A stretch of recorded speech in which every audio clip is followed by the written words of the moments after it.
Hello mga karisano, welcome back.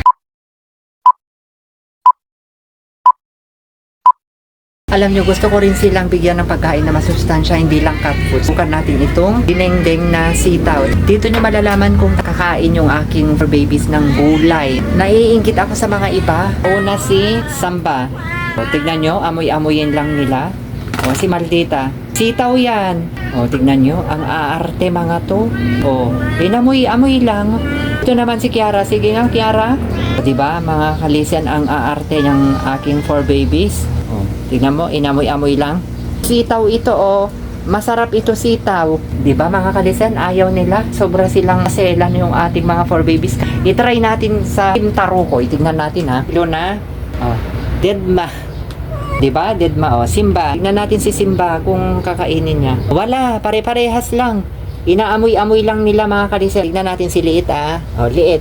O, sige na, kainin nyo na. Gulay yan. O, yan, si Liit, kinain niya. Tignan nyo mga kalisian, si Liit.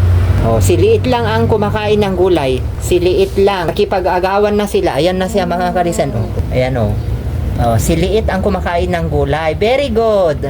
O, wag nyo daw agawan. Kanina binibigyan ko kayo, ayaw nyo. Ngayon, makikipag-agawan kayo kay Liit. Siya lang pala ang kumakain ng gulay, o. Very good. Kumakain si Liit pala ng gulay. Liit, para sa'yo to, ha?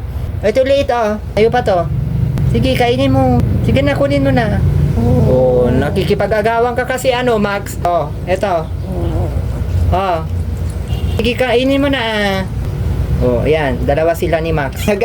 Nag-agawan na sila mga kalisian, Huwag kayo magkipag-agawan, Kalmutin nyo naman. Oh, ayan.